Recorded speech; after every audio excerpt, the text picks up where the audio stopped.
أهلا وسهلا بكم معانا في قناة كودينج بايبل. في الفيديو اللي فات شفنا إزاي عملنا مشروع جديد، وشفنا عندنا ملفات وفولدرات اتعملت. إحنا محتاجين نعرف إيه هي الملفات والفولدرات دي. تمام. تعالى نبدأ. عندنا أول اتنين دوت أنجلر دوت في اس كود. دوت أنجلر ده فولدر بيعمله الأنجلر، بيشيل فيه الكاش عادي جدا، يعني ممكن تمسحه وهيتعمل تاني عادي، مفيش مشكلة. الدوت في اس كود ده فولدر بيعمله في اس كود علشان بيعمل بعض الكونفجريشن الخاصة باللانش. طبعا زي ما انت شايف فيها اللينك اللي احنا بنعمل فيه او اللي احنا بنفتح فيه المشروع. فدي دي حاجات خاصة برضو بالفي اس كود، احنا مش هندخل فيها دلوقتي. تمام. عندنا فولدر النود موديولز. لو انت فاكر الفيديو اللي فات لما عملنا مشروع جديد باستخدام امر انجينيو، شفنا ان هو عمل بعض الملفات، ومن تحت عمل امر npm install. تمام. نتيجة ال npm install ده هو النود موديولز او الفولدر ده، لان ده الفولدر اللي فيه كل المكتبات اللي انت محتاجها علشان المشروع بتاعك يتعمل. اوكي. بعد كده عندنا فولدر الاس ار سي، وده اختصار لكلمة سورس او مصدر. تمام.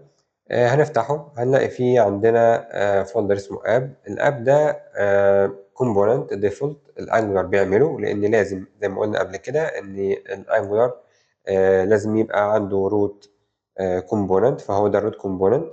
تمام. كل كومبوننت بيتكون من الاربع ملفات دول. الكومبوننت نفسه فيه كلاس والديكوريتور زي ما هنشوفهم بعدين، هنتكلم عنهم بعدين متقلقش. بعد كده عندنا الدوت الاسبيك ده اللي هو خاص بالتستنج، ده هنشتغل عليه بعدين ان شاء الله في المستوى المتقدم. وده عندنا ملف الاس سي اس اس، ده اللي هتكتب فيه السي اس اس الخاص بالكومبوننت ده. تمام. ده عندنا اللي بيمثل الفيو بتاعنا. اوكي. ده الكود كود ال HTML. تمام. وده اللي بيمثل الصفحة اللي احنا شفناها في الأول خالص. بعد كده عندنا الملفين دول. الملف ده خاص بالراوتس. يعني ايه راوتس؟ اللي هو انت مثلا بتحدد اللينك الفلاني لما يتفتح الانجولار مفترض يعرض الكومبوننت الفلاني او الفيو بتاع الكومبوننت الفلاني. تمام. يعني مثلا تعالى نشوف موقع الانجولار نفسه، ده بالمناسبة الموقع الجديد بتاعهم. تمام. مثلا لو دخلت هنا هتلاقي انت عندك من فوق مكتوب اوفر فيو، ده لينك. تمام. فهو اول ما بيشوف الراوت ده بيعرض الكومبوننت الخاص بعرض الفيو ده. ده كل فكره الراوتس دي هنشوفها بعدين، ما تقلقش، يعني انا بس بديك فكره. بعد كده عندنا ده هنتكلم عنه شويه صغيرين خالص لما نوصل عند المين دوت تي اس. اوكي.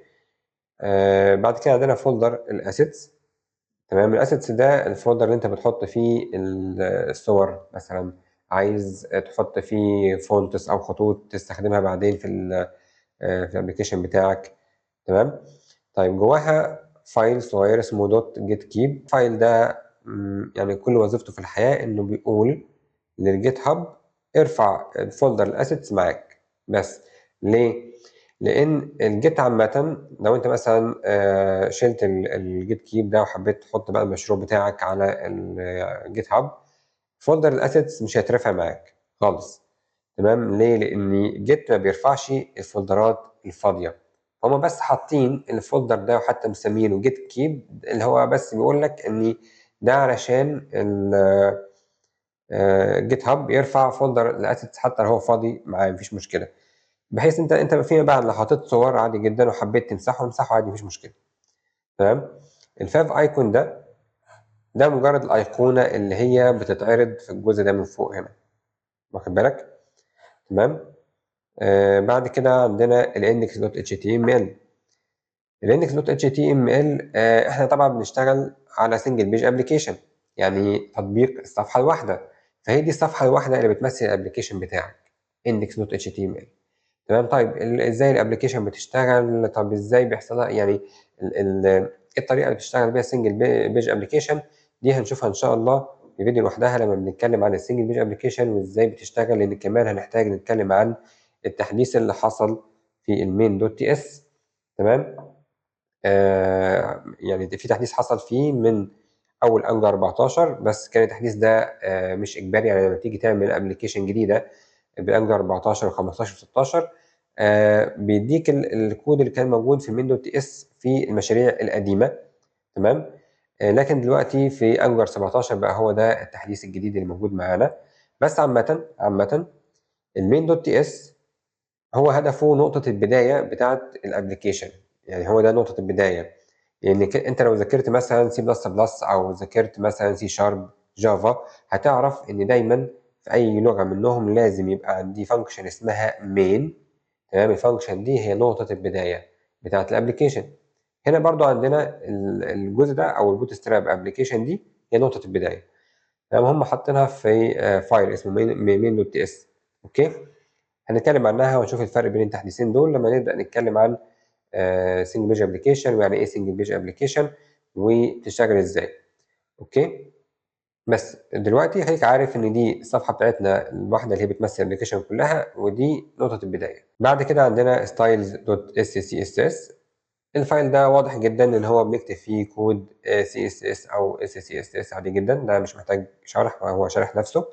تمام، ده كده الابلكيشنز والاكواد اللي انت كتبتها في الابلكيشنز. الحاجات دي بقى هنتكلم عنها دلوقتي، بس دي مجرد كونفيجريشنز وحاجات انت محتاجها وقت الديفلوبمنت، بس خلينا نشوفها واحده واحده.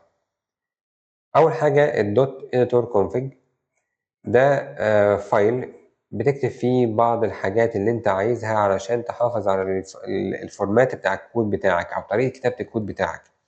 طيب هل انت محتاجه فعلا لو انت شغال لوحدك؟ لا، لو انت شغال في شركه ممكن. ليه بقى؟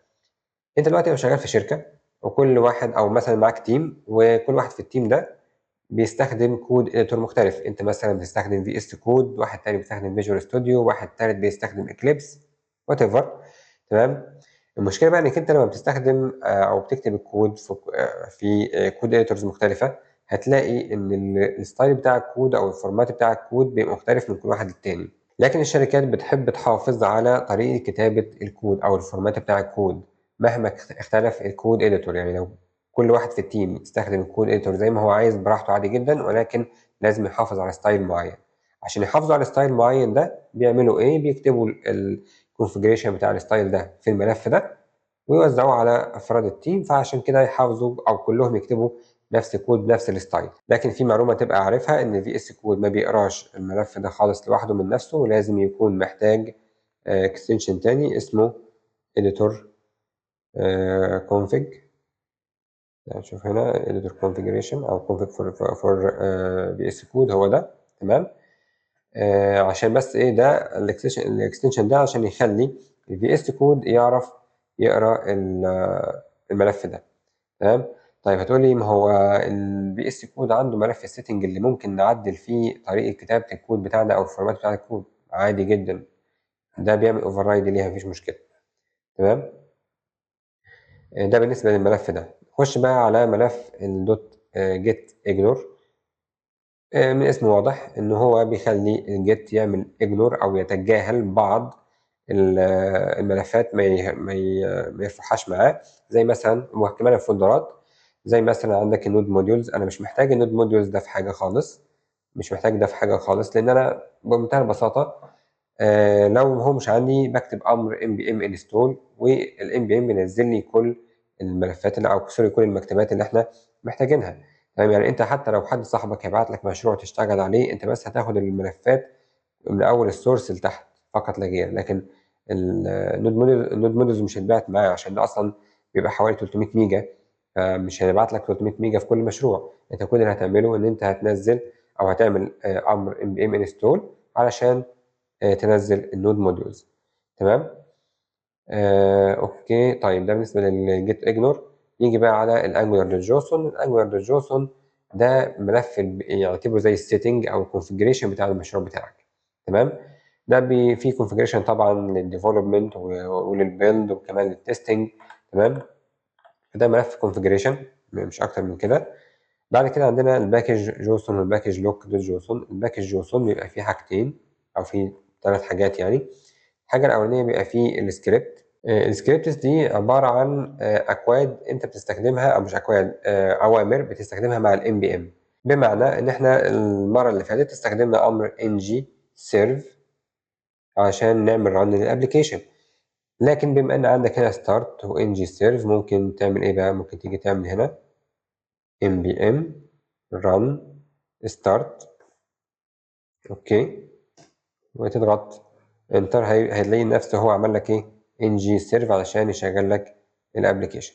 تمام، ده بالنسبه للجزء ده. ساعات احنا بنحتاج نعمل اوامر معقده شويه فبنحطها هنا وبنديها اسم معين عشان نستخدمه ونخلي الام بي ام يعمل له ران. تمام، ومن غير ما نكتب الامر المعقد ده كل مره.